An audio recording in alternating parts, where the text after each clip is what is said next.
Saints fans and who-dats from all over the world. It's time for the Bayou Blitz.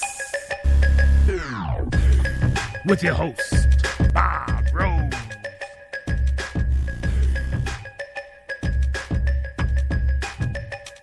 Good evening, New Orleans Saints fans, fans of the Bayou Blitz, fans of the NFL everywhere. And we thank you for having us into your homes and over your airwaves again on a Wednesday night. I am Bob Rose, host of the Bayou Blitz, and joining me, in my, as always, my partner in crime, my tag team partner, my Alvin Kamara, Mr. Kyle Mosley. How are you tonight, Kyle? Only if these old bones can move like Alvin, I'll be all right, baby. Oh, boy, that boy got some moves. He is so smooth. He's so pretty on the grass. But, yeah, look. Everything's good, my friend. How's everything for you and your family? Oh, they're good. Brianna's doing pretty well in school. Talk to her a couple times a week. Isabella missed a couple days of school, middle school earlier this week. Well, actually has missed a couple days of school this week because she has a little bug. The little guy, 1 year old, he's into everything, and he's such a wonderful, pleasant personality, but my God, is he exhausting. And Lauren and I keep plugging away, so we're all good up here. All right. Well, you guys will be great. You know, you guys are great parents, beautiful little guy, beautiful daughters. So, look, it's great, and guess what? It is hate week. We hate those dirty birds. Man, it's going to be a great week. I feel like this is going to be a great game. Yeah, and there aren't too many Saints versus Falcon games that aren't great games. A lot of them have been instant classics. It's a rivalry that is extremely underrated throughout the United States.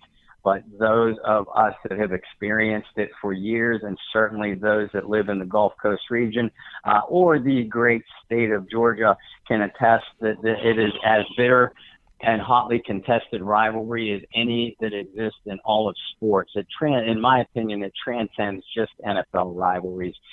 It's right up there with Ohio State, Michigan, Auburn, Alabama, Duke, North Carolina, and basketball, Red Sox, Yankees. I will take Saints, Falcons rivalry, fan hatred, and player rivalries up against those any day of the week. Yeah, definitely, especially the Hatfields and McCoys, too. So, whatever rivalries we can be a part of, and say that this great rivalry in the NFC South is going to encompass, it's right there. I think a lot of people in the National Football League, especially fans, I was kind of shocked that most people were unaware how deep seated this rivalry is. I was reading an article, man, even Michael Turner, when he used to play for the Atlanta Falcons, he came from San Diego. He had no idea how deep-seated this rivalry was and how much the hatred we had for one another. Yeah, there's no question about it. And there hasn't been a lot of players over the years that have played for both teams throughout their career. And that kind of we can recite a couple of them. Morton Anderson, Bobby Hebert, Joe Horn come to mind, but there aren't many. And that kind of tells me that the rivalry even moves its way up into the front office, and you don't see that very often in any sport. Oh, yeah, definitely. Look, when Martin went over to Atlanta, I understood the situation with his contract and everything. When Bobby went over, I was just like, oh, no, all places you could have gone, Bobby. Why there? Then didn't Lance go over there as well? Yeah, that's right. Yeah. Well, he kind of did. Yeah. When he left New Orleans, he went to Pittsburgh. I think he was in Pittsburgh for a year, and then he played a couple seasons in Detroit.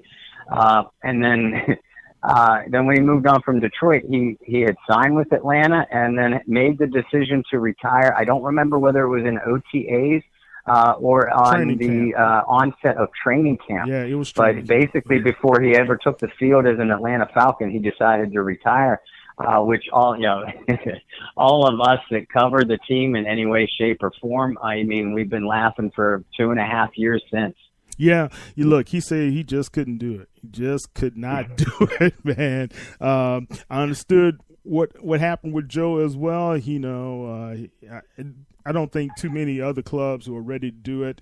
Atlanta just when you see a rival doing this and getting your guys, it's really to try to give you the business. That's all it is. Rub the dirt in your face, give you the business, let you know, I got something that was once precious of yours. But they never really panned out to be great. I know Bobby even had his injuries and struggles there when he was with Atlanta. But he did take them, to the playoffs once, or was it twice, if I'm not mistaken? I know once for sure. Once for sure. And Morton had some good years in Atlanta. Yeah, he kicked them to the field. That field goal put him in the Super Bowl, man. That hurt. Yep. Now, we'll ignore the fact that he shanked 2 easy field goals in Super Bowl 33 that were a little bit of a momentum changer against John Elway and the Denver Broncos. I'm just saying that if he didn't have that bird on the side of his head, he might have had a shot to make them. But that's just my humble opinion. Yeah, he wasn't thinking clearly. That's all it was. Dirty birds do that to you. Well, man. But I mean, the two franchises have been almost parallel, throughout their history. New Orleans, of course, came into existence in 1967. Atlanta, I believe, was 1966. Both franchises struggled mightily through the 70s. Basically, they got their joys out of beating up on each other. And then through the 80s, both had a little bit of a rise. Atlanta in the early 80s, under the Grits Blitz defense and Steve Bartkowski, and that kind of, William Andrews, and a pretty solid offense. And then, of course, the Saints later on in the decade of the 80s, with Jim Mora, Bobby Hebert, and the Dome Patrol. Then it kind of came to a crescendo for both franchises in the early 90s. Both were perennial playoff teams by then, but still fighting and clawing to try to catch the San Francisco 49ers. In the old NFC West. So it was kind of like the two little brothers trying to get the attention of the big brother, so they beat up on each other instead. And then, of course, we know the rivalry that the two franchises have had since Sean Payton took over as head coach. Basically, they are, no disrespect intended to the Carolina Panthers, because this is, in my opinion, the best division top to bottom in all of football consistently. But pretty much every year you can look for Atlanta and New Orleans right at the top of the division. And the two games that they play on a yearly basis are going to have a deep impact on the division and really the conference standings. Yeah.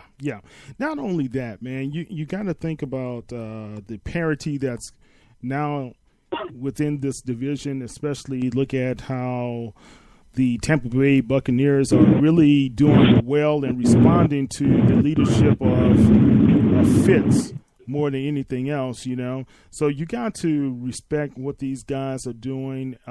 We are all professionals, but every time we play our rival within the division, we expect it's going to be a war. It's never going to be an easy win and out. It's always going to be a highly contested game, even though we did blow them out a lot recently, a few times, but still, it's going to be a fight, especially in the beginning. And, it's just how well we're going to be able to keep the mistakes to a minimum, be able to execute effectively and put pressure on Matty Ice. That's going to be some of the keys, man, especially look what happened to us against the Browns. It was a highly contested game there. Yeah, it really was. As far as a quick recap of the Browns game, the Saints, of course, did get that first victory over in the win column. They pulled out a pretty hard-fought game, 21-18. And we saw a lot of fans throughout social media say, I saw a lot of the same things. Well, it was a win, but nothing. It was still a win. There are no style points for victory. I mean, of course, it's against the Cleveland Browns. It's, traditional doormat throughout the league. So you would have liked to see your team, who still touts themselves as a Super Bowl contender, you would have liked to see your team roll over them. But I tell you what, you look at that Cleveland roster, and especially defensively, I was pretty impressed with the talent that they have. It's young. They still have to learn to win, which we know with this young Saints roster, it might take a couple of years. But they aren't going to be anybody's pushover, I don't think, this year. And it wasn't so much that the mistakes that the Saints made, although we'll get into a couple of concerning facts that we both, you and I did notice, Kyle. But it was more a matter of Cleveland just played hard and gave New Orleans all they can handle. Definitely. Look, you talk about first quarter 3-3, and then the Saints for 2 straight quarters cannot score. We're talking about inside your own home, your dome. You cannot put anything on the board. That defense responded to whatever Greg Williams was feeding them, man. Of course, at the end, the Saints were able to come back and come away with the win. But look, it was tense. It was tense, and it had me very concerned about what I was noticing out of this team. Yeah, I'm concerned about a few things myself. As good as the passing offense played in the Week 1 loss against Tampa Bay, they still had to move the ball primarily through the air. But Drew was just a little bit off of what we are accustomed to seeing from him. We're still not seeing any complementary targets step up other than Michael Thomas and Alvin Kamara. Ted Ginn makes a couple of plays every game, which is nice. But and you and I have talked about it many times, Kyle. It's kind of very dangerous to count on Ted Ginn to be your next man up as far as offensive production. We need to get something out of I don't care whether it's Traquan Smith, Ben Watson, well, it won't be Tommy Lee Lewis because he went on an injured reserve today, or out of the running game, Mike Gillislee or Jonathan Williams, or even Josh Hill, the second tight end. You need somebody to step up and give Drew some confidence that somebody is going to make a play. I saw it somewhere, but I included the statistic in my breakdown of the game. Kamara and Thomas were responsible of almost 54% of the Saints' offensive production on Sunday. And without having the numbers right in front of me, I would venture a guess that it was at least that kind of percentage in Week 1 against Tampa Bay. Right. The Saints still can't consistently run the ball offensively, which makes them one-dimensional. And when you only have 2 targets as that one dimension, you're playing a very dangerous game of Russian roulette, in my opinion. Yeah, definitely. You look at Michael Thomas, he had 13 targets, 12 receptions, and 1 major fumble, but he brought in 89 yards of receiving, and he did have those 2 touchdowns. Alvin Kamara went 6 for 6, 6 targets, 6 receptions, 53 yards. He had an average of 8.8. But Ted Ginn pretty much missing most of the game because, get this, on those 7 targets, he had 3 receptions, right? 4 receptions, but the longest reception he had was for 42 yards. So we're really talking about 13 yards on 2 receptions. 3 receptions, man. That's that's not enough production to get out of Ted Ginn. No, it's not. But look, in fairness to Ginn for this particular game, Drew missed him. He ran a beautiful pattern and had, I think, at least 2 steps on his defender, and Drew missed him. And he underthrew him, woefully underthrew him. The ball really should have been intercepted. Well, he underthrew him twice, remember? And not only that play, but another one, he overthrew him to the right. But look, man, I'm concerned about Drew as well. I noticed that early on in training camp, some of the balls were underthrown. But this is a pattern that's been increasing, I should say, over the past couple of years for Drew, that he has a tendency from time to time to underthrow the football with the receiver leading or beating his man. So this is a quite common circumstance with Drew Brees, guys. And it's not a criticism. It's just you've got to be aware. You have a 39 8-year-old quarterback, and he's not anticipating as well as he once did.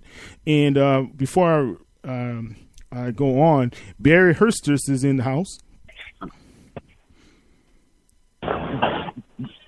Hey, Barry. What? Yes, I'm here. Welcome, Barry. How are you? I'm doing fine, sir, and yourself? I'm good. Kyle and I were just recapping the Browns game real quick and talking about a subject that you know very, very well, the hatred of our wonderful rivalry slightly to the north, the Atlanta Falcons. Yeah, man, look, it's Falcons hate week, something that many Saints fans look forward to every time of this year. Certainly something I'm familiar with, dating back to the 1970s to the 19s. Actually, this is the 40th season. The Saints-Falcons rivalry, as we well know, been going on, well over 40 years. But technically, it really, really got started in the 1978 regular season, which you yourself have covered extensively at Canal Street Chronicles as well. So, look, man, if you're a Saints fan, you can't be no more excited for. I don't care what's happening in the first 2 weeks. You can just put all that by the wayside now. Now the football season's really getting started this Sunday. Yeah, there's no question, and all three of us have our own bitter and sometimes hilarious memories of this rivalry. But before we get into some of that, painful, Barry, we were just talking about what were some of the things. Were there any things that concerned you from the Cleveland victory moving forward, not only for this game but perhaps longer term into the season? Well, I obviously I think all Saints fans are concerned about the play of the secondary. Obviously, they look to be much improved from week 2 in comparison to week 1. I think we all can agree on that. I'm still a little concerned about it now. I saw Nick Underhill, the Advocate, your compadre Deuce Wyndham there at the Canal Street Chronicles, and a few others who have pointed out in hindsight maybe there was some defensive alignments that Dennis Allen had them in that maybe they were exposed a little bit. I had pointed out that it seems like Ken Crawley is getting torched in the first 2. Look, it is what it is. Hey, look, and I'm not trying to pick on Ken Crawley. I think there's a lot of misconception that I was trying to pick on him or single him out. That wasn't the case at all. I'll just look. It is what it is. The guy's been burnt back-to-back weeks. You can't deny it. That said, do I think he's regressing or do I think he's a liability? Not necessarily. I saw where maybe he was supposed to have some safety help, I guess, maybe on that one play against Callaway, and then turned out he ended up being the safety. I don't know how that even works, but.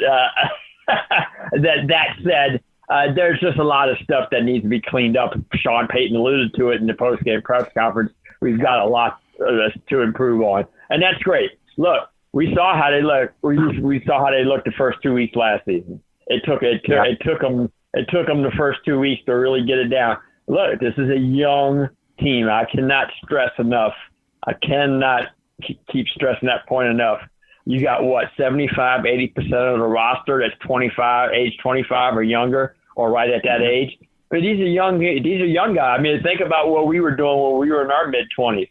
We certainly wasn't focused on the task at hand. Maybe we were sometimes. The other, it's just young guys doing what young guys do.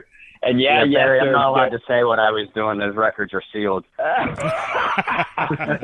but bottom line being that these guys they're still maturing. They're still becoming young men, and young men sometimes aren't always focused. They just aren't.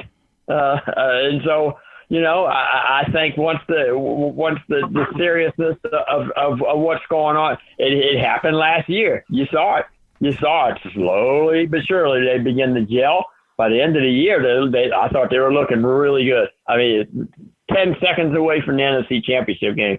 So I'm not going to just say that, you know, based on the first 2 weeks that we're just going to forget about what happened last year and we're going back to the disasters of 2014, 2015, 2016. I just don't buy it. I don't buy it. I just think it's a young team, and sometimes young guys need to get their attention recharged or refocused in another direction. I think look, young guys, hey, you think about it, what you would have done when you're 24, 25 years old and everybody's telling you how great you are. Wouldn't your head get pretty big pretty quick?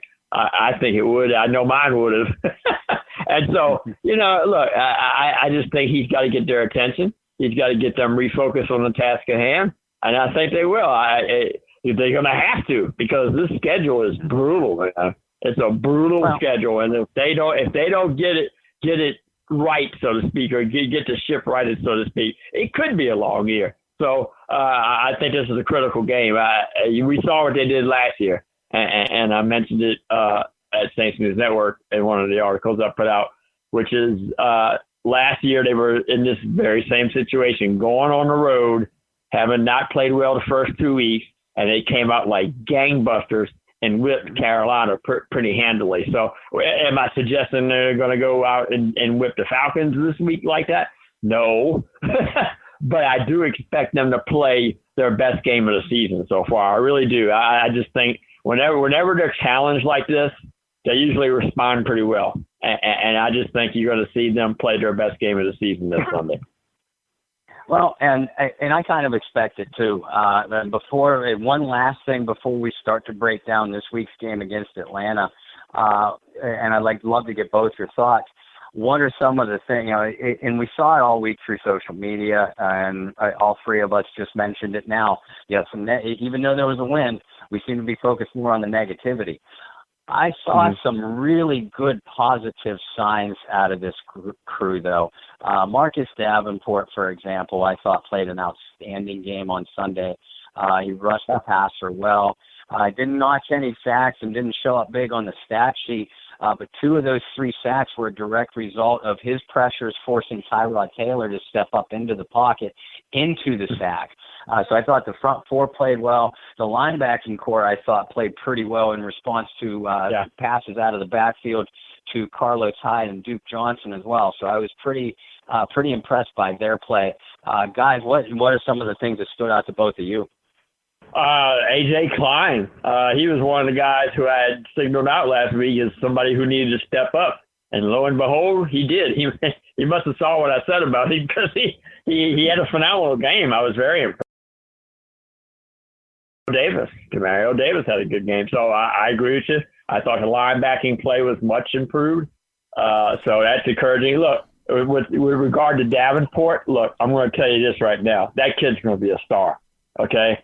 Yeah, I know fans want him to produce right away. When you got a guy like Khalil Mack out there tearing up the league, everybody wants the next Khalil Mack now, and who can blame them? I cannot believe John Gruden just made that move. John, I know we're getting off track here, but I just want to put this out there. John Gruden, when the epitaph is written on the career of John Gruden, they're going to say the reason why he failed is because he traded Khalil Mack to the Bears. What was he thinking? What are you doing? So anyway, guys, did you see what he said today? Gruden said it was either today or yesterday, and I didn't see the whole interview, but the quote from him was, "Great pass rushers are next to impossible to find." And that just kind of made my jaw drop and chuckle at the same time. I'm like, okay, well, you just traded away. You just gave away one of the best pass rushers in the league. Yeah, you just gave away. Yeah, I mean, you gave away Von Miller basically, Von Miller, Khalil Mack, to me, head and shoulders the best defensive players in the league right now. And J.J. Watt when he's healthy, when his knee tore up. And look, man, there's no way. I don't care. There's no way I'm giving up Khalil Mack. You'd have to pry him out of my dead hands first. So, right. But now getting back to my point, which is Davenport's going to be a star. Just be patient. Saints fans want everything right away. We want Marcus Davenport to get 20 sacks this year as a rookie because we just can't be patient. I get it. Totally get it, especially when you gave up an extra number 1 pick for this kid. And look, no, you already know, nobody's a bigger skeptic than I am when it comes to the New Orleans Saints. And, even I, this summer, when he was sitting out at training camp and he was missing all the time, even I was starting to wonder about this guy. Is his head swimming? Is the information, is the process too much for him, whatever? As it turns out, maybe it wasn't. They were just protecting the kid. He had a groin injury. They didn't want to rush him into, they didn't want him hurt him or anything. Just bringing him along slowly. Look, I get it. So they don't owe us an explanation, as I stated. 2014 through 2016, yeah, look, they came under some heavy criticism, some heavy fire. No question. I was one of the leaders in that regard. But as I've always said, when they do well, I will praise them. I'll give them as much praise when they do well as I will criticize them when they don't. And last year, buddy, that was lights out. You got to give them credit. That was a phenomenal job from top to bottom of the organization last year. They knocked it out the park last year, brother. And as I said, were it not for the freak play in Minnesota, you were talking about, an NFC championship game appearance and a shot at the Super Bowl. I mean, you can't ask for no more than that if you're a Saints fan. I mean, so they've earned the benefit of a doubt. So that said, I think Davenport's going to be a star. Just give the kid time to develop. As you pointed out, he looked good in this game. Getting the pressures of, and he dictated the outcome of the game in that sense, and that he forced Taylor to step up, as you alluded to, and it altered the game. Yeah, what was it? The play of the game? Was it the number 1 impact play? No, but it made a difference. It made a difference, even if it was the slightest difference. Well, imagine a year from now when this kid's tearing, or 2 years from now when he becomes the next Khalil Mack. I'm not suggesting he really won't. I'm just saying I think he's going to be a star. You see it. You watch Davenport. As soon as that ball is snapped, pow! The explosiveness. You see it immediately. So I'm impressed with him. I just think, look, Khalil Mack didn't set the world on fire in his rookie season. I mean, he was pretty good for a rookie, but he wasn't doing what he's doing now. Week 1, week 2. It took him a little bit to get up to speed, but brother, once he got up to speed, and that's what I think is going to happen with Davenport. I think once he gets fully up to speed and fully acclimated to the professional game, he's going to be lights out. Well, guys, he's playing well enough. He and Okafor combined that the defensive coaches are limiting Trey Hendrickson's snaps. And Hendrickson, I thought, played extremely well throughout the preseason. That tells you that they're really impressed with the progress that Mr. Davenport is making and the recovery that Alex Okafor is making as well. Well, Kyle, let me ask you something. Think about this. Hendrickson go to Atlanta. I'm sorry, go ahead. I was just chiming in what you just said about Hendrickson. He was inactive. So, yeah. You're right.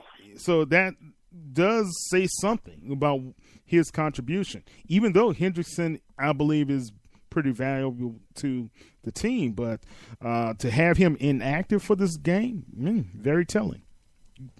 Yeah, that was certainly a surprising announcement that we saw from the team, him and Cameron Meredith being inactive again. And Kyle, you and I had wondered about his progression throughout the preseason, and it just gives you a cause to continue to wonder about it, because I'd like to see him on the field. I think his skill set could be a real attribute to breathe in the Saints offense. But what I wanted to ask you, and I want to get both of your thoughts, if New Orleans goes into Atlanta and they lose this game, they drop to 1-2, 0-2 in the division, are they in trouble? No. I do not believe they're in trouble. Look, they're underdogs going into this game. They were underdogs at the beginning of the year going into this game. Even if they would have come in 2-0, they were going to be underdogs. Yeah. The bottom line with this game and what I want to see is pretty much what we saw in the fourth quarter. How resilient can these guys be? Are they going to bounce back? Are they going to take adverse situations and respond favorably. You know, that's what you really look for in the character of a team, that when we get down to the middle of the season, toward the end of the season, how well they're going to respond to the adversity and the tough games that they're going to be faced with. This is just the beginning of what the season is to hold. And I think the Saints, after this game, really are going to do well. You know, and I really believe they're going to win this game more than anything else. Now, is it going to be a difficult route for them, especially how they handle the speed of Tevin Coleman from that backfield? And he's much faster than Devontae Freeman, guys. And how they're going to handle those wideouts, those are the things that really concern me more than anything else. What about you, Barry? You think if New Orleans loses this game, do you think they're in trouble? Well, here's my take on it. Overall, I mean, you're talking about you got 14 games. You basically playing a 14-game season from here on out. Right. I don't think it would hurt them so much in the overall playoff race, because you'd be 1-2. And you'd still have 13 games left. And as we saw last year when they reeled off 8 straight wins, you can jump back into the playoff race really quick, you know, especially in the NFC with it being so clustered in that pack of teams. Because, I mean, even with Philadelphia being your defending world champion, I don't think personally that Philadelphia is unbeatable by any stretch. We saw what Tampa Bay did with them this past week. So there's no team, even Minnesota, you know, thanks to the kicker, didn't look that great. So I just don't think there's no dominant team in the NFC is my point. There's nobody that you just fear and say, man, they're unbeatable. You don't think that there's no team in the league to me right now that you just think is so dominant that you just can't, you know. So overall, I think they would be okay. Within the division, you'll be 0-2. And to say that you would run the table from that point on, that would be a difficult challenge, because you still got to play Carolina twice, once in Charlotte, once in the Dome. You still have the rubber match with Atlanta Thanksgiving night. And in Tampa Bay, as we see, allegedly, obviously, based on week 1, they're legit. So the division race is a whole different animal this year in comparison to last year. And look, you had 3, you know, the 3 of the 4 teams in the division were playoff teams. So now all 4 are playoff caliber. So if we're to buy into the suggestion that Tampa Bay is for real. So, man, I mean, what division in the NFL is better than the NFC South right now? So I personally, if they get 0-2 in a division, I just don't see them coming back to win a division title. But I don't think it would disqualify them from you got to qualify to get in. You don't have to go 13-3 to win the Super Bowl. You can go 9-7, as Eli Manning has proven so eloquently twice in his career. You don't have to go 13-3 to win the Super Bowl. You just got to get in the playoffs. So from that perspective, I think the Saints would be fine. Yeah, my fear, Barry and Bob, is the fact losing the Tampa Bay game coming out the boat. That's the killer. Was that's the killer problem right there. You know, every year, if you look at the Saints, they have, and I have to use what the professor would say, the propensity and proclivity to have a bad game, right? They will always have that one questionable game. If it would always be against the Rams or Tampa Bay. Remember, Tampa Bay would always find a way to beat them. They will have a game or two that will always come back to haunt them. And that loss against Tampa Bay at the beginning of the season, I hope it's not going to be, but it could be one of those games to come back to haunt them. Yeah. Kyle, you had mentioned two very key matchups as far as the Saints defense is concerned, and I'll be breaking down the matchups in Canal Street Chronicles through the end of the week. But you'd mentioned the Saints linebackers against Tevin Coleman, who has given them fits in the last 2 to 3 seasons. And then, of course, the matchups with the secondary against Julio Jones, Mohamed Sanu, and Calvin Ridley along the outside. Those are obviously that's going to determine be a key determinant in the game, no doubt. But I want to jump to the offensive side of the ball. Saints are going in, of course, without Ingram for the third straight game. They have not proven that they can run the ball with any effectiveness whatsoever. However, they're going up against an Atlanta defense that's going to be likely without Takkarist McKinley, Deion Jones, and Keanu Neal. Deion Jones has been a Saints killer, but Keanu Neal is a fine safety on the back end. And Takk McKinley, of course, is a terrific pass rusher who was really coming into his own at the end of last season. Who has the advantage with this matchup? The Saints are obviously decidedly one-dimensional at this point, but the Falcons are missing 3 key playmakers on the other side. How did each of you guys see that matchup going down? Well, that's why I believe, Bob and Barry, that the Saints are going to win this game. The matchups are favorable for them this game, okay, against that defense. Now, as far as the run is concerned, the problem is they're trying to run up the middle and into the A-gaps. Wrong. The way you utilize Kamara is on the outside. I don't understand. He's seen this before. He had to do the same thing with Reggie Bush. You cannot utilize Kamara up the gut all the time. And every time Gillislee as well as Jonathan Williams gets into the game, Barry, what they're going to do? Huh? Every time Gillislee as well as Jonathan Williams gets into the game, what's the play going to be? It's a run right up the Thank you. Right to the middle of the line. Exactly. So it's predictable. Right? So it wasn't fooling anyone. I could have called the play. Hey, Will could have called that play against them, man. So, I mean, we've got to be able to be for real. If you're going to do running plays, utilize the talent Alvin Kamara had. You saw when they started doing some sweeps or they ran toward between Ramczyk and Warford, that's when they became more productive. Matter of fact, Warford had one of the highest productivity scores on Pro Football Focus, from this past week. So those guys have to utilize those guards. Pete did a great job this week as well. Utilize your guards, running behind them or in between the tackle and the guard, not between the center and the guard. Max Unger, Lord, he's doing a great job. I love Max Unger, but Max Unger is getting beat time and time again as well.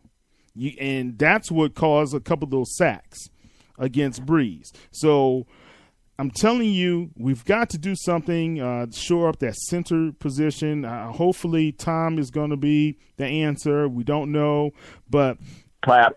Yeah, Clapp is a possibility as well. But I'm telling you, it's how he's calling those plays. That's why we're not being effective. Barry, how do you see the Saints attacking the Falcons defense, who is short-handed? Let's look back at what just happened. Now they beat Carolina last week, but in that game they struggled against Christian McCaffrey. Sure did. So them missing Deion Jones is hurting them. Mm-hmm. There's no question about it, because in that game against Carolina, Christian McCaffrey gave them fits. So they clearly missed Deion Jones. I think he's the proverbial straw that stirs the drink for that defense. He's obviously the number one guy on that defense, and they miss him terribly. They miss him so much. And I think they're going to, last year, obviously they keyed in on Kamara. We saw what happened. He got the concussion, and it completely changed the outcome of that game. Because there's no question about it. if Kamara doesn't get hurt in that game, I think the Saints win that game. As it is, if Breeze doesn't throw the pick to Josh Hill, make that ill-advised pass at the end, maybe they still pull it out. Who knows? But I think in this game what really, really irks me about the Saints right now offensively, and you just alluded to it a few minutes ago, is outside of Thomas and Kamara, outside of those two guys, there's nobody on the offense right now that scares you. There's no, there's Ben Watson, God bless him, he's a reliable old fella, but he's not, he ain't scaring nobody. You know what I mean? You can hang with him.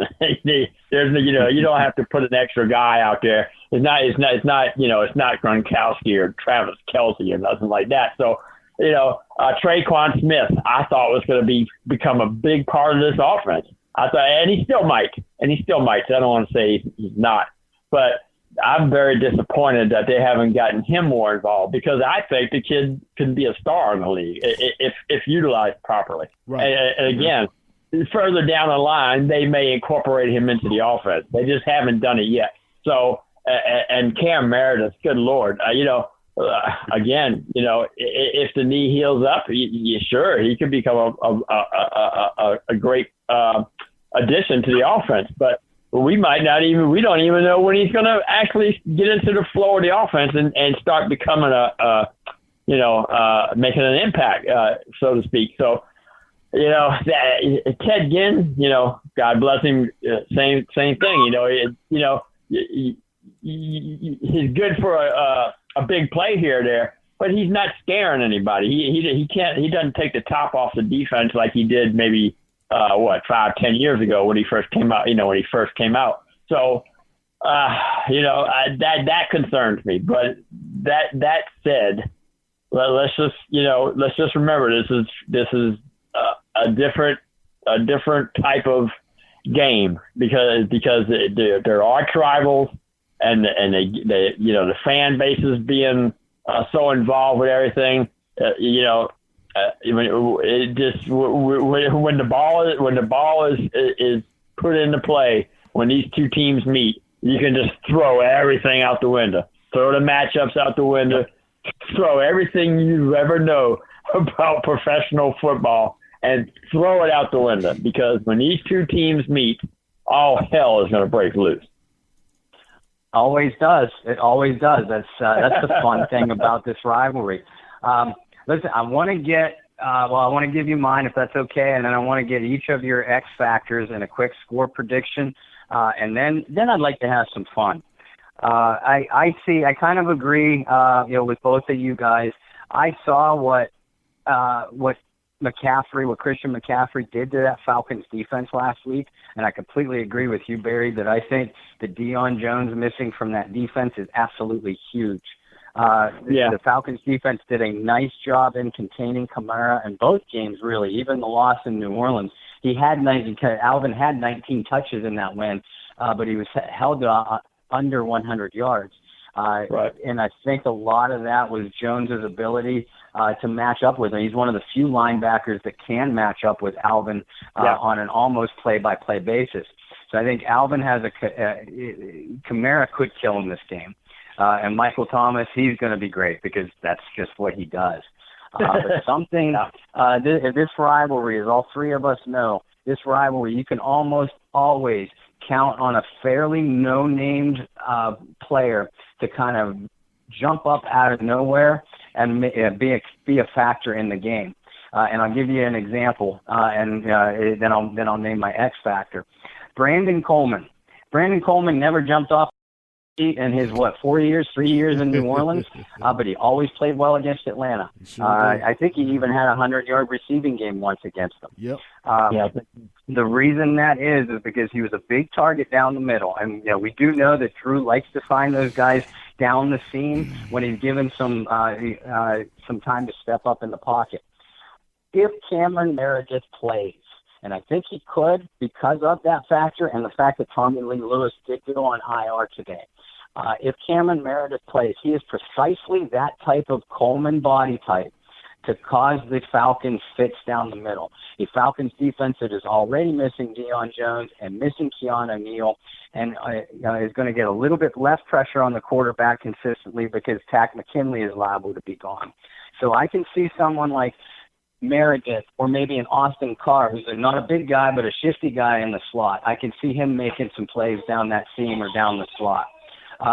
So that's my X factor, is one of the things, complementary targets finally stepping up, be it Meredith or Traquan Smith making a play or Austin Carr. One of those guys is going to have at least 4 catches this game. And I agree with both of you. I usually wait till Sunday till my prediction article, but I'm going to go with the Saints 31-27. Yeah, that's pretty good. Well, look, man. The tight ends are struggling, right? And I think it's no better time. Why don't you try Dan Arnold out? You know, if you talk about a big body down the seams, the kid was catching some passes and he caused some matchup issues against a smaller linebacker or safety. Why not try him out? Look, you want another X factor? Put Taysom Hill on the field more. Why don't we put him in the backfield with Alvin Kamara and have them to try to figure out which speedy guy they're going to be able to face out there? You know, there's some creativity that Sean Payton has in his back pocket right now that he can utilize. I'm not too sure about Meredith and his health. Traquan Smith, and I think he stated to the press today that he's got to find a way to utilize him more. So I understand they wanted to try out Austin Carr and his abilities as a pretty good slot guy, and everything that was thrown to him through the preseason, he snatched out the air, right? But you had one of the more dynamic guys out there, your third-round pick, and you have underutilized him. That's what is just mind-boggling to me sometimes about Peyton, you know. Why underutilize the guy that you know could be able to help you out?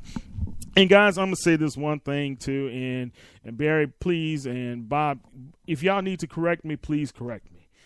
I felt that last drive when Cleveland, when Tyrod Taylor, with 4th down and 5 yards to go, in seconds, how do you just allow that pass to get out of his hands? Yeah. I watched that play over and over and over and over. Okafor had the ability to try to affect that play, but he stopped his progress. If Marcus Davenport was on that end, that kid would have had more energy to keep on after Tyrod, and could have possibly affected that pass. Why don't you put your fastest, and I've seen Dennis Allen do this before, he could have had Jordan, Davenport in the center with his wide arm, wingspan, and Okafor on the end, as well as Sheldon Rankins. Man, that would have been a great pass rush on that last play to try to seal the deal. I'm just thinking sometimes with Dennis Allen, and maybe Barry, he read your article as well, and he tried to prove a point to have A.J. Klein in more than ever, and he limited Anzalone, and Davis played 68% of the snaps. I think Klein was like almost 70% of the snaps. I mean, I don't know what it is about this team and that coaching staff where they are, I guess not asinine, but just stubborn. Because why wouldn't you have Craig Robinson in there more? I still don't get it. So, man, the talent is there for this team. I just think in some cases it's underutilized or not fully implemented the way it should be implemented. And as far as my I just think sometimes that they're too smart for their own good. Right. So my X factor is I got to go 1A and 1B. Dan Arnold, Taysom Hill. That's my X factors. if they can put those guys in, because we're going to need to. And Taysom Hill showed that he can be utilized in so many ways. His speed, that 47-yard kickoff return, man, that was money. But who's going to fill those punts? Do we risk Alvin Kamara back there? Who's going to be that guy? Do we risk having Boston Scott back there? Who's going to be the guy? Or is it going to be Ted Ginn? So. Yeah, well, look, for me, I would stick Ginn back there just because that's what he used to do. When he first broke into the league, that's almost exclusively what he did was return kicks and punts. Right. When he was with the Dolphins and with the 49ers, as you may recall. So I would just stick him in that role until Tommy Lee comes back. Or, look, Boston Scott, activate that kid.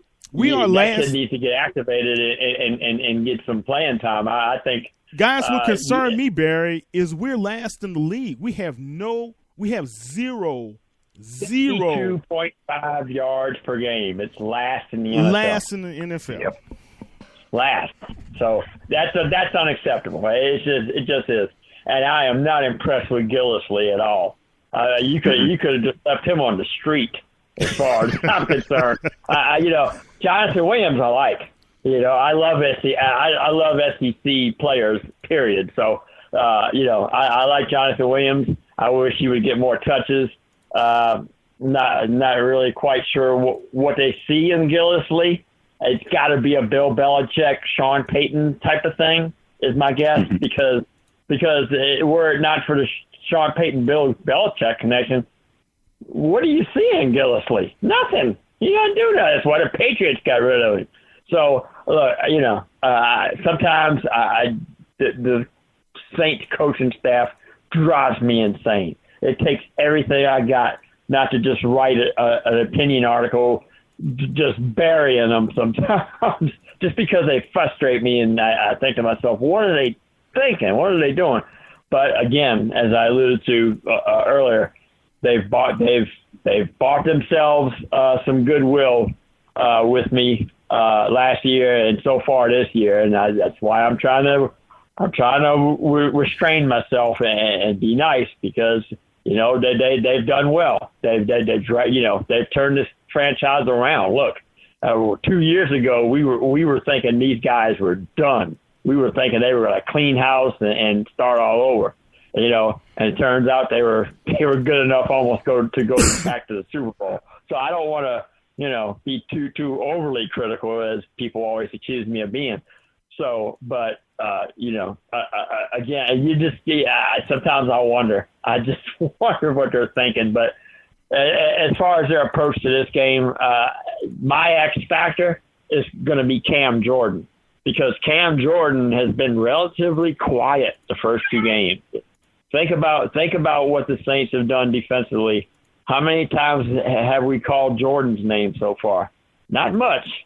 And he's your defensive captain. He's your guy who literally can take over a game. And we've seen him dominate the Falcons previously. Yeah. If you remember that, I believe it was 2015, Bob, when Rob Ryan stuck him and moved him over to slid him over to defensive tackle, and he went out there and almost killed Matt Ryan.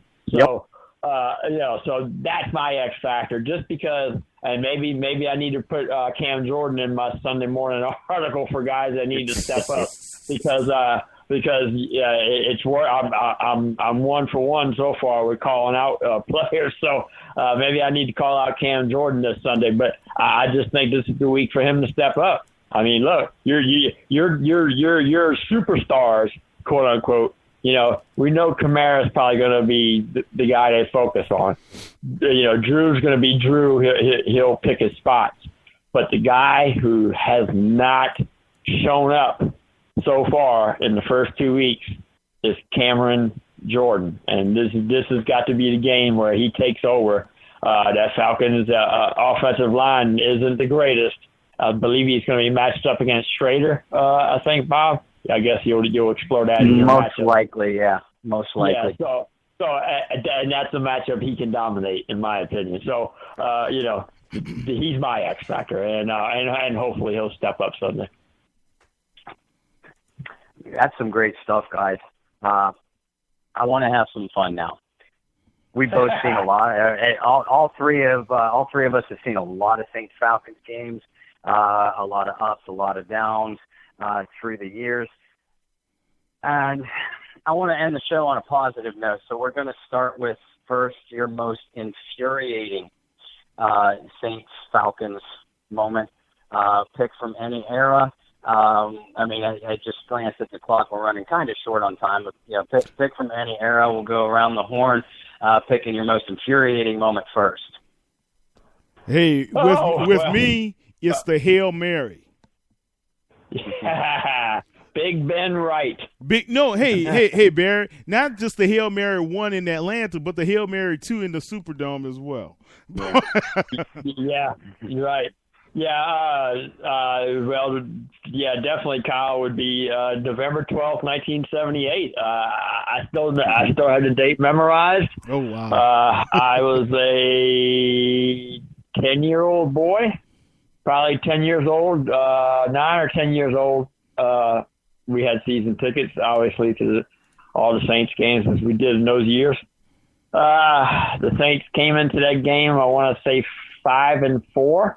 I think, and had a real good shot at getting a wild card. They come into that game, and I believe they were a slight favorite at home. I believe it was a third down and 2, and the Saints trying to just run out the clock, leading 17-13, and I believe Chuck Muncie got stopped short on a third down play. And so they had to punt the ball away. Atlanta gets the ball back, one chance one chance to possess the ball, and just the most unthinkable thing you could ever think of. I mean, all you have to do in that situation, and you always hear it. Now we always refer to it. Just knock the ball down. Just knock it down. Knock it That's down. all you got to do. You have one job. Knock the ball down. So, of course, as the Falcons all-pro quarterback back at that time, his name was Steve Bartowski. Yeah. And as Steve Bartowski drops back to pass, he just basically just heaves the ball up, just throws it up. Yep. And Atlanta has put trips right. They've put 3 of the receivers. I believe it was Alfred Jenkins, Alfred Jackson. I can't remember the third guy. It was White Shoes, wasn't it? Yeah, Billy White. It might have been White Shoes. But I know you put those 3 guys trips right, and Bartowski basically just throws the ball up. The Saints in coverage have a guy named Ralph McGill, who was the guy who actually tipped the ball. And God, I don't know, Kyle will regurgitate when I say this name, Clarence Chapman. Clarence Chapman, who probably was the worst cornerback in the history. Hey, look, I've seen a lot he was of worse bad than White? players. I've seen a lot of bad players in Saints history.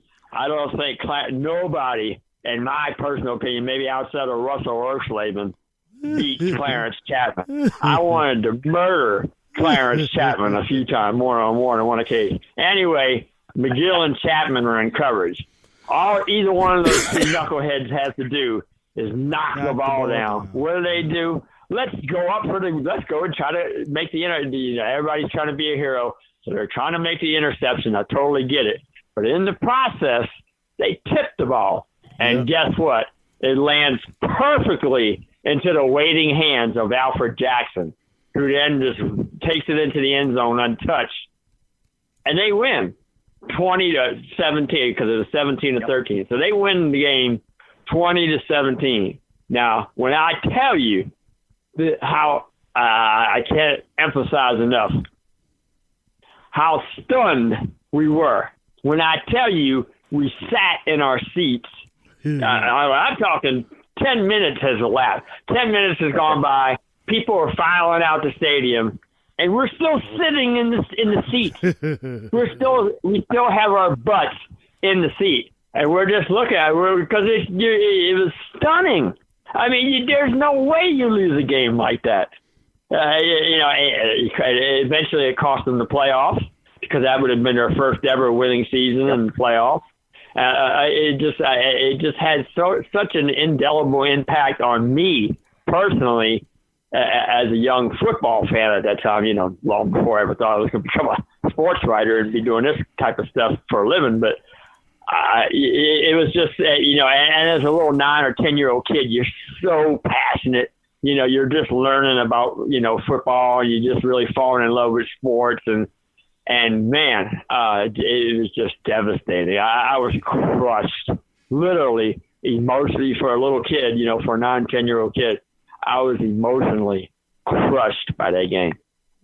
Now, you guys, yours it was like a lightning bolt through the heart, instantaneous and brutal. And I remember, I was little when that happened, but yeah, and I remember it more from, you guys remember the old Alcoa fantastic finishes that they did through the 1980s? Yeah. That seemed like it was on every other week.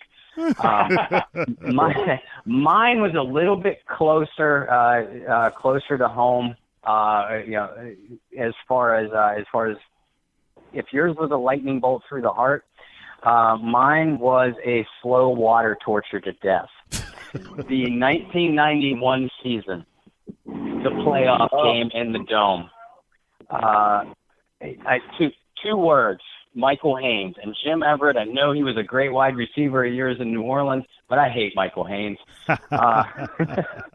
And that Saints team, that Saints team, we all had high hopes for. I think that was the year that Pat Swilling was Defensive Player of the Year. That was the height of the Dome Patrol. That was the height of the powers of the Dome Patrol. Dalton Hilliard was just seemingly unstoppable. And Hebert was making plays all over the field. It felt like that if they could get past the hated Falcons in that wild card round, and I know the Redskins won the Super Bowl that year, and they were a powerhouse. But I even remember saying it at the time that I liked the way the Saints would match up against Washington in the following week. But they pulled a Jim Mora, as was known at the time, and just transformed into I don't know what that night. But it wasn't the Saints team that got through the regular season. I mean, just a couple of key turnovers and Michael freaking Haynes. Which is an old New Orleans boy. Michael was from New Orleans too. Yeah, he was, and he was a terrific receiver for Everett and those crew for through the mid '90s, and a stupendous wide receiver for that Falcons team. Which, frankly, if they didn't have that stupid bird on the side of their heads, that was a team that was fun to watch. Chris Miller, Andre Rison, a good defensive core, and Jerry Glanville. I don't care what you say about him. He was fun. And he always made me laugh. So if they didn't have Atlanta in their names and that stupid bird on the side of their head, that was a fun team to watch. But yeah, that was my most bitter memory in the series, was that playoff loss. Now, how about your favorite memory, or the memory that just makes you point at anybody wearing Falcons gear and laugh? Well, I want to give you two of them. First of all, I want to give you my favorite memory, and then I want to give you my most distinctive memory. But I'll flip them in order. I want to give you my most distinctive Saints Falcons memory. Now, our old friend Alan Ulrich from the Under the Dome podcast, if he's listening right now, he'll appreciate this story as well. The most memorable Saints Falcons game of my life, and I'll be 51 years old next month. I'm going to say it was September 2nd, 1979, which would have been the rematch at the Superdome the following year to the game that I just described a few minutes ago, the game that they lost on the Hail Mary play. It was the rematch. It was the 1979 season opener. It was a game that, much like the year before, I could describe to you in vivid detail. And the Falcons wound up winning the game 40-34 in overtime. when the Saints rookie punter / kicker Russell Erxleben had the ball. I knew you were going there. Snapped over his head, and he tried ill-advised. Tried to make a pass. I mean, he tried to do something out and make something out of nothing. It wasn't his fault, but typical Saints fan. I mean, just the most phenomenal football game to this day. Look, like I said, I'll be 51 years old next month. It's still the most memorable football game I've ever watched. It was just incredible. I mean, whoever got the ball scored. There was no defense. There was just no defense played. And Archie Manning, man, career game. Chuck Muncie, career game. Chuck Muncie even threw a touchdown pass in the game. Yeah. Just Wes Chandler, the Saints' number one wide receiver at that time, torched the Falcons secondary. It was just a phenomenal performance. Unfortunately, Saints defense couldn't stop them either. So they just kept going back and forth. At the end of the game, the Saints have a chance to win, just like the year before in the Big Ben game, couldn't put them away. So they wind up going to overtime, and, of course, that's when the snap over Erxleben's head, and they lose in overtime. But that wasn't what stood up. As great as the game was, as incredible as that experience was, and remember now I'm probably 11 years old because I'm a year older. So I'm an 11-year-old kid, right? So, and this is what, for me, has always been the, shall I say, the focal point of the animosity that's developed in the, 40 years, Kyle? Since the rivalry really took off. Because, as I said, the Big Ben, to me, Big Ben, the Hail Mary game, whatever you want to refer to it, in 1978, is really where the rivalry, to me, is where the rivalry truly started. Because prior to that, the Saints were horrible. They just were. The Saints were horrible. So the Falcons pretty much dominated the series prior to that. But when the Saints got all that talent on that 78 team, because you had Henry Child, Wes Chandler, Chuck Muncie, Tony Gavers. I mean, they were loaded. It was the most talented Saints team at that time, that they had ever put on, together on one team. So, it was just, how can I describe it? The Falcons fans traveled because of the events of 1978 and all the trash talking that started from the events of that season. You had this crescendo basically building between the two fan bases. When I say all summer of 1979, because we knew the Falcons were on the schedule, you knew that first game on the 1979 schedule was the rematch. So everybody was talking about it. And when I tell you half of Atlanta, the city of Atlanta bust over, or because you didn't, nobody was flying back then. You were driving or you caught the bus. You load up 100 people on a bus, charter a bus, and drive over. So when I tell you half the stadium was clad in red and black, I'm not joking. They literally had half the Superdome. So after the punt goes over Erxleben's head, and of course, obviously, they win the game, well, they go ballistic. Okay? And when I say they go ballistic, I don't mean, I mean they go ballistic. They're literally partying. It's a big, giant party at our expense, at Saints fans' expense in the Superdome. Well, as people were getting up to leave, because a lot of Saints lost, you're disappointed, you're mad, you want to get out the dome as quick as you can. So as we're leaving, and Kyle, you'll remember how the Superdome was set up back in those days. You had to go through those carpeted concourses. You had to walk through. Yeah, walk. You didn't have all these escalators and all this stuff like they have now. Back then, it was those long concourses that you had to walk all the way, if you remember what I'm talking about. Well, as we're going through the concourses, Falcons fans are coming through there too because they want to get out to the street. They want to go to the French Quarter and go party. So they can say, because they want to take over the streets in New Orleans and say, hey, we won. We came into your city. We won the game, and we're going to party, Well, Saints fans ain't having none of that. So when I tell you, now I'm 11 years old, okay? I'm a little kid. I'm elementary school. These are grown people fighting, fist fighting. I'm not talking about, no. I'm talking about punching, brawling, punching people. I mean, women.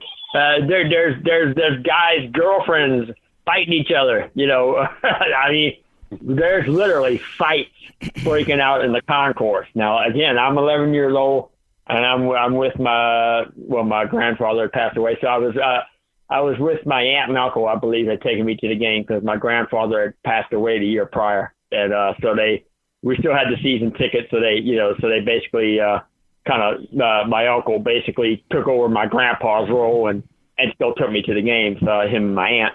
Anyway, and they're elderly. They're probably in their at this time they're probably in their late 50s, I guess.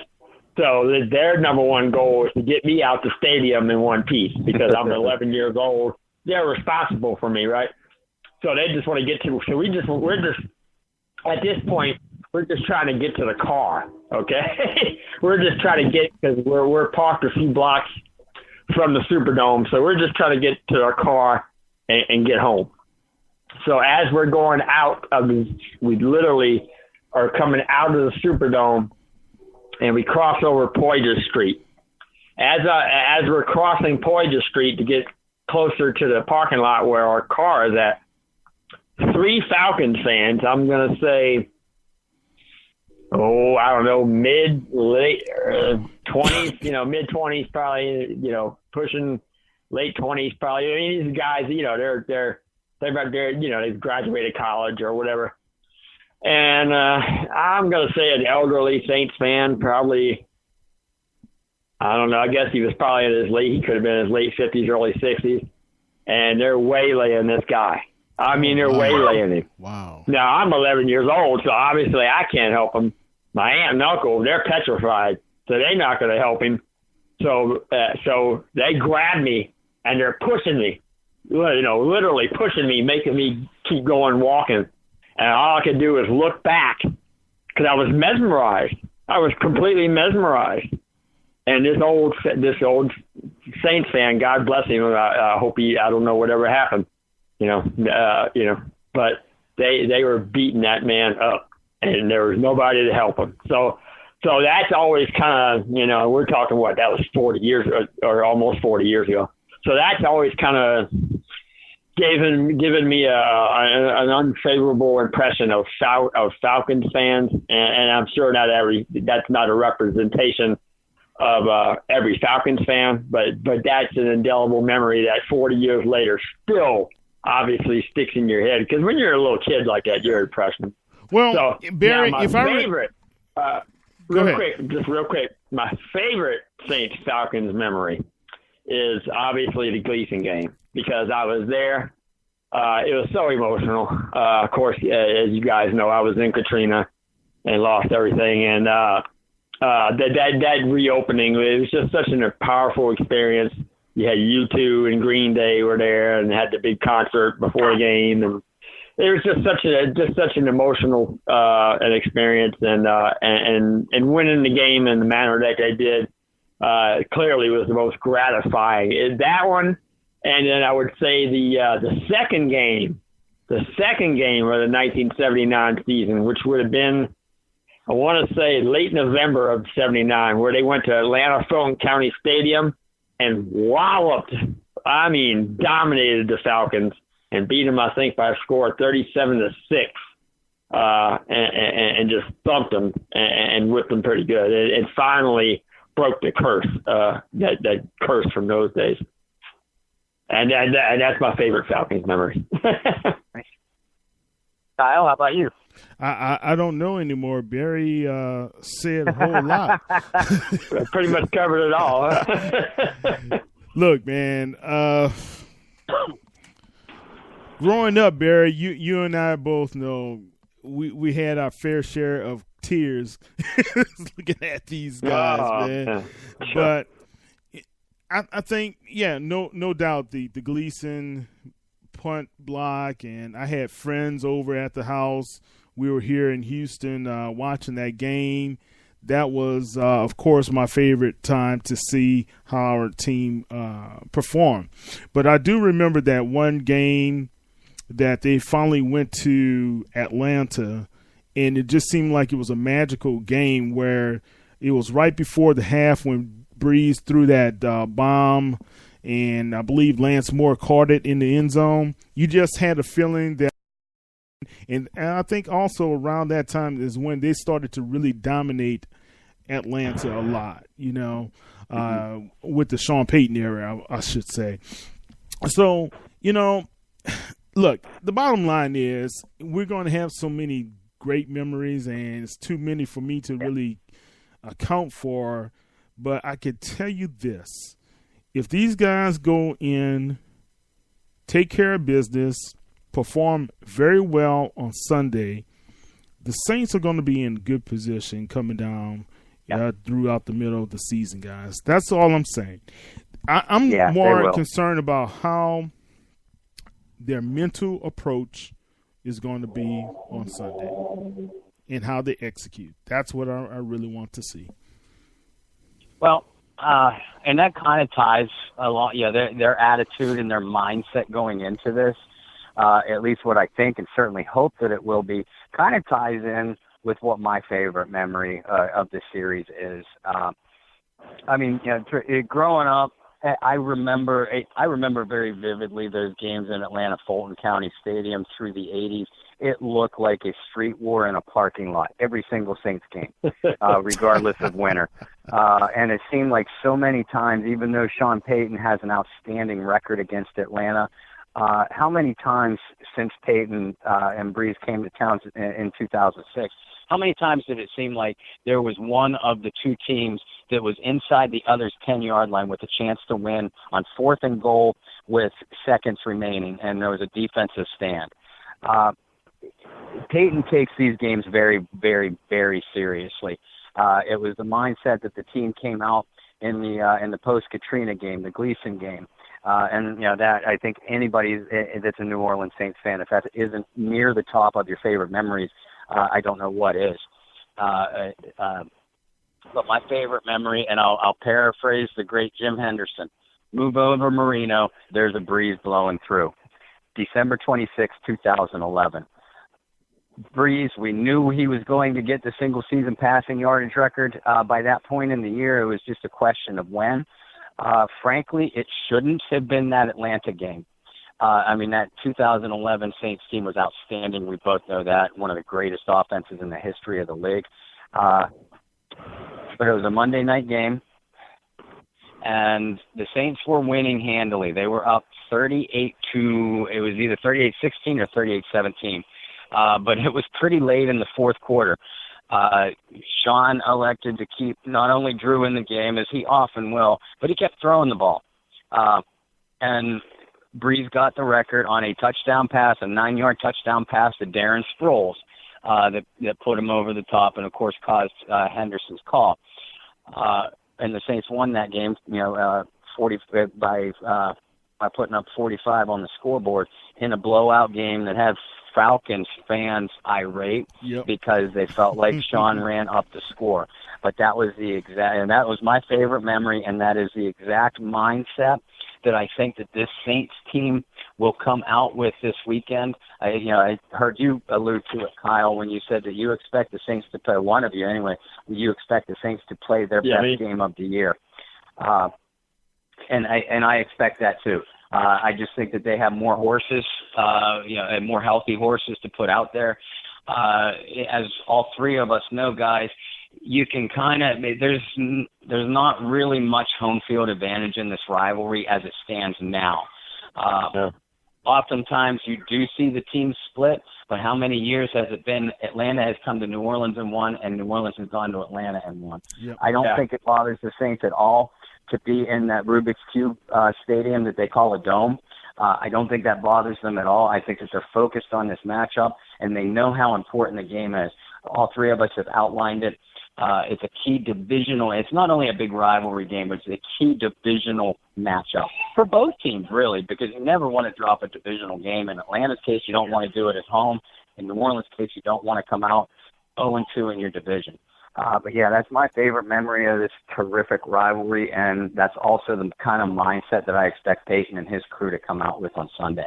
Yeah. Look, I want that team to go with the mindset like what happened in 2008 when they had to go into Miami on that same field that they later won the Super Bowl. And think about it like this. This is our field that we're going to come back and win the Super Bowl.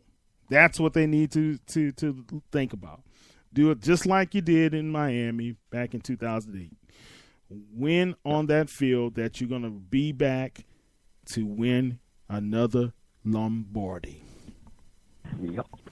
Guys, it's been a terrific show. I know I've had a lot of fun. I hope our listeners have too. Yeah, I'm still trying to figure out. People what's go look, ahead. I'm still trying to figure out how Barry remembers all these intimate details. Because God knows I did enough partying in my 20s. We're talking about being in our 20s. God knows I destroyed enough brain cells that I'm surprised that I still remember November 12th, 1978 and September 2nd, 1979 and all that stuff. But it just goes to show you, growing up a Saints fan, now covering the team as an adult, it just goes to show you how it can have such an indelible impact on your life. I mean, my love for sports and my passion for Saints football and the reason why I do what I do, all that was developed from those games, from seeing those games, from those experiences. You know, my grandfather, God rest his soul, who's been dead now, he died in 1978 during that same year when all that happened. He didn't see any of that. He had died the year before.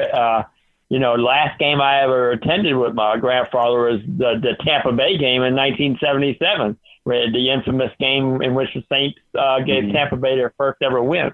So unfortunately, that's my lasting memory of my grandfather is that game, because that was the last game him and I ever attended before he died of cancer a few months later. So he didn't get to see all those games in 1978, but those were the games that stand out to me because that was the first season after he had passed away. And so, they just stick with you. And like I said, despite all the brain cells that I've managed to kill on my own in my youth, I still remember like it was yesterday. I still remember John Hill snapping the ball over Erxlaben's head. I still remember it. Wow. And that's the lesson. That's our lesson for this week, boys and girls. Hate transcends beer. Yeah. Well, good stuff, man. Good stuff. Barry, tell everybody how they can follow you, my friend. You can follow me at Twitter, at Barry Hurstis. It's spelled B-A-R-R-Y. Last name is pronounced Hurstis. It's spelled Hirstis. You can find all sometimes it's fine work, sometimes people don't like it, but you read it and judge it for yourself. You can find it at saintsnewsnetwork.com. I also write part-time on the side for Big Easy Magazine, and you can catch my work there at bigeasymagazine.com. I don't really do Instagram because nobody wants to see my ugly face. It's enough that you can read what I write and hear me sometimes on the radio. So nobody wants to see this ugly mug, trust me. So not on Instagram a whole lot, but that's pretty much where you can follow me on Twitter and those two websites. Wow. I thank you very much for your input, my friend. I'm looking forward to seeing your next pieces. I gotta say, I've known you for a few years. I used to work for you. My favorite among your work has always been your Saints Falcons pieces. Those are always must reads. Yeah, well, what's today? Wednesday night? Maybe I'll put out a little something. Fridays usually are kind of a slow day during the Saints week, game week, so to speak. So maybe I'll treat older Saints fans Friday and give them a little memory of some of the games for the robberies past. Well, look, man, Bears being modest as always. You guys got to check out the stuff that he's putting out on SaintsNewsNetwork.com. Really great articles. So check him out.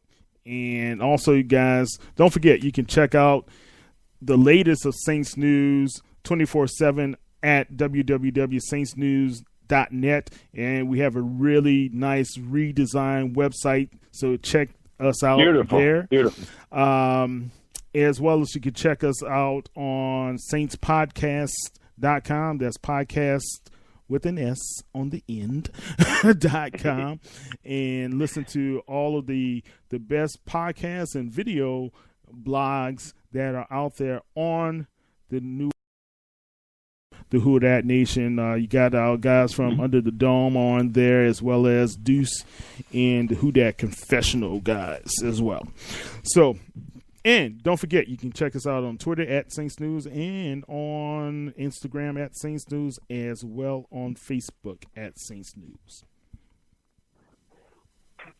It's been fun. That is for sure. Well, Bob, guys. how can we follow you? Guys, I'm everywhere. I'm everywhere. You can't miss me and my pretty face. I'm on Facebook under Bob Rose, and Twitter at BobbyR2613, and I'm creeping up on 1,500 followers, which I know might be a drop in the bucket to some of my veteran compadres out there, but 1,500 means a lot to me. So I'd love your help getting me there. I work, of course, through the Canal Street Chronicles and the wonderful writers and my outstanding editor over there, John Hendricks. Canal Street Chronicles can be found on Facebook and Twitter at SaintCSC. And Kyle, and I know you wear it with a badge of pride too. I am so proud and so happy about our Facebook site, the Bayou Blitz. Yep. We are up to 950 people. I checked it just before Keep we coming, went on baby. air. I know. Keep coming. This is less than a month old, I think. Yep. I love the interaction that some of the Saints fans, a lot of the Saints fans are getting on there. Don't get me wrong. I want to give props and mad respect out to every single Saints chat site out there. All of you are the ones that gave us this idea to start it up and kind of focus on the Bayou Blitz podcast itself. But I think our fans are having a lot of fun with it. I love how interactive people are, but we want more because we're greedy.